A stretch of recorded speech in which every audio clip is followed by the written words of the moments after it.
Assalamualaikum warahmatullahi wabarakatuh. Untuk mata kuliah Sistem Informasi Manajemen pertemuan 2 akan membahas tentang sistem informasi dan EUC, and using computer. Jadi pertama-tama kita nanti akan membahas tentang apa itu definisi sistem informasi, ya, kemudian ada apa saja sih di dalamnya, dan kita juga nanti akan membahas tentang EUC, gitu ya. Nah, sebelumnya saya akan mengingatkan terlebih dahulu apa itu definisi informasi, ya. Ini sudah pernah saya bahas di materi pertemuan 1, bahwa informasi adalah hasil proses pengolahan data yang dipergunakan di dalam pengambilan suatu keputusan, gitu ya. Nah, sedangkan proses untuk memperoleh suatu informasi itu kalau digambarkan itu seperti ini, ya. Ada sebuah data kemarin juga definisinya sudah saya jelaskan, ya. Data ini bisa berupa kumpulan fakta, angka, huruf, ya, yang memang belum diolah. Kemudian data ini mengalami pemrosesan atau pengolahan data sehingga bisa menghasilkan sebuah informasi yang nantinya bisa digunakan untuk pengambilan keputusan. Ya, ini jadi kalau digambarkan seperti ini untuk bagaimana sih proses memperoleh suatu informasi. Nah, saya langsung saja ke sini, ke definisi sistem informasi. Sebenarnya ada banyak sekali definisi sistem informasi, ya.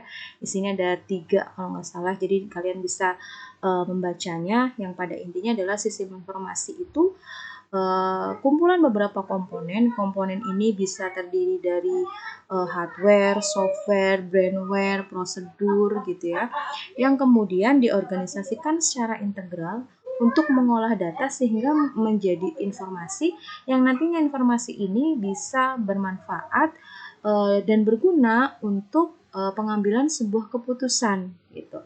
Itulah yang dinamakan sistem informasi. Jadi di sini definisinya ada beberapa, ada banyak, ya. Silahkan bisa kalian baca, ya, apa itu definisi sistem informasi.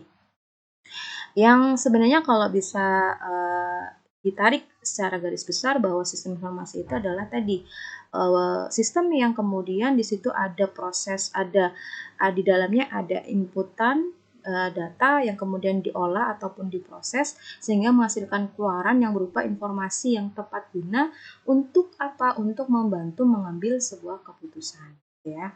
Kemudian komponen dari sistem informasi itu ada database, ada prosedur, ada personil, ada jaringan komputer, ada software, ada hardware. Ini komponen sistem informasi. Akan kita bahas, ya, apa sih itu database, apa sih itu prosedur, apa itu personil, apa itu jaringan komputer, apa sih itu software, apa sih itu hardware. Nah, kita bahas satu persatu. Yang pertama ada hardware. Hardware adalah perangkat keras. Saya yakin kalian semua sudah pada tahu, ya. Perangkat keras itu bisa mencakup piranti-piranti fisik seperti kayak komputer, printer, mouse scanner, dan sebagainya. Kemudian yang kedua ada software. Software ini perangkat lunaknya atau programnya. Ini adalah sekumpulan instruksi yang memungkinkan perangkat keras untuk dapat memproses data. Yang ketiga ada prosedur. Prosedur ini adalah sekumpulan aturan yang dipakai untuk mewujudkan pemrosesan data dan pembangkitan keluaran yang dikehendaki. Kemudian yang keempat ada basis data atau database. Ini adalah sekumpulan tabel, hubungan, dan lain-lain yang berkaitan dengan penyimpanan data. Jadi database ini fungsinya nanti untuk menyimpan data-datanya, gitu ya. Kalau misalnya yang manual kan kita bisa menganalogikan kayak lemari di mana lemari ini untuk menyimpan berkas-berkas datanya. Nah, kalau di sistem informasi karena sudah menggunakan piranti keras, ya, perangkat keras berupa komputer, ya, ini untuk menyimpan datanya itu berupa database ini. Kemudian personil atau orangnya. Jadi personil atau orang ini adalah semua pihak yang bertanggung jawab dalam pengembangan sistem informasi, kemudian pemrosesan dan penggunaan keluaran sistem informasi. Yang keenam ada jaringan komputer dan komunikasi data. Nah, sistem penghubung yang memungkinkan sumber atau resource dipakai secara bersama atau diakses oleh sejumlah pemakai. Jadi nanti antara komputer yang satu dengan komputer yang lain bisa juga saling terhubung, saling terkoneksi, yang kemudian informasinya kemudian bisa di-share, yang bisa dipakai oleh sejumlah pemakai. Kemudian Toolblok sistem informasi. Toolblok sistem informasi itu ada toolblok input, toolblok output, toolblok model, toolblok teknologi, toolblok kontrol, toolblok database. Nah, kita akan bahas juga satu persatu. Toolblok input itu yang seperti apa? Ya, kita mulai saja. Di sini ada model blok. Yang pertama ada model blok ya. Nah, di sini kan toolblok. Yang pertama di sini ada model. Nah, model blok ini ya bisa berupa prosedur, logika, model matematik. Jadi blok model ini itu menyangkut materi pemrograman, aplikasi sains digunakan pemrograman yang menggunakan rumus matematika yang sulit. Atau bisa juga berupa aplikasi bisnis yang digunakan untuk mengolah data. Di sini blok modelnya. Jadi kayak bahasa pemrogramannya gitu ya, di dalamnya banyak coding-codingan program untuk bisa memproses atau mengolah data. Kemudian di sini ada blok teknologi ya.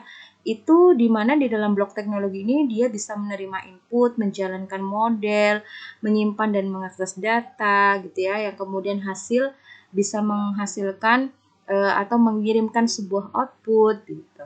Nah, kalau blok teknologi ini tingkat teknologi yang diperlukan sistem informasi termasuk penggunaan internet.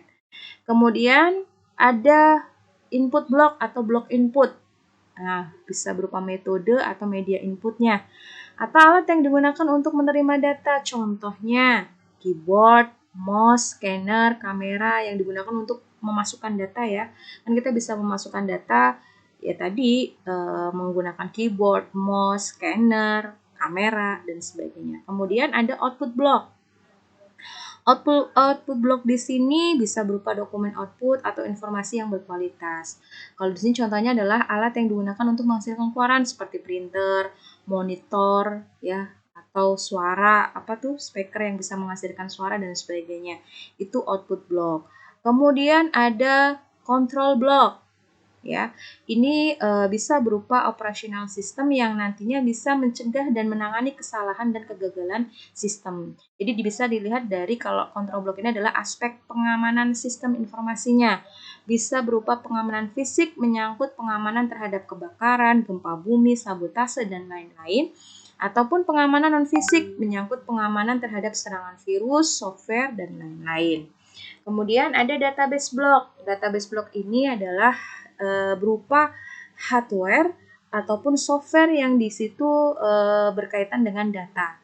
Jadi database yang disusun sangat dipengaruhi oleh kompleksitas organisasi atau perusahaan. Jadi database-nya kompleks ataupun tidak itu ya dipengaruhi juga oleh kompleksitas dari perusahaan tersebut. Nah, kemudian perangkat sistem informasi itu ada hardware, ada software, ada brandware, ada data, sama ada prosedur. Hardware sudah tahu ya, komponen kerasnya ada komputer, printer, dan teknologi jaringan. Softwarenya ada operating system, bisa berupa Windows, Linux, Novel, NetWare, dan lain-lain. Aplikasinya ada MS Office, GL, CorelDRAW, dan sebagainya. Utility-nya ada antivirus, ya, bahasa pemrogramannya bisa pakai Visual Foxworth, C++, Pascal. Kalau sekarang ada Java, yang terupdate sekarang ada Java, kemudian ada Python ya, bahkan brandware ini orangnya ya, personilnya ya, ada beberapa nih staf spesialis, manajemen, dan sebagainya. Kemudian data berkaitan dengan dokumen bukti transaksi, nota, kwitansi, dan sebagainya. Kemudian ada prosedur yang berupa manual book, prosedur sistem pengendalian intern. Nah, berikutnya apa sih pentingnya sebuah sistem informasi gitu ya? Nah, yang pertama di sini ternyata ada alasannya loh yang kemudian membuat sebuah sistem informasi itu tuh penting. Yang pertama adalah meningkatnya kebutuhan masyarakat setiap hari terhadap kebutuhan pokok dan kebutuhan pelengkap lainnya. Ya, kita bisa melihat ya, semakin kesini kebutuhan masyarakat itu otomatis semakin meningkat.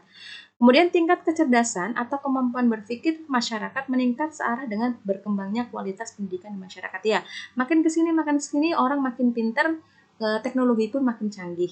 Kemudian kualitas hidup semakin meningkat dan penuh tantangan. Kemudian pekerjaan tidak hanya satu atau monoton, tetapi semakin banyak dan luas wilayahnya,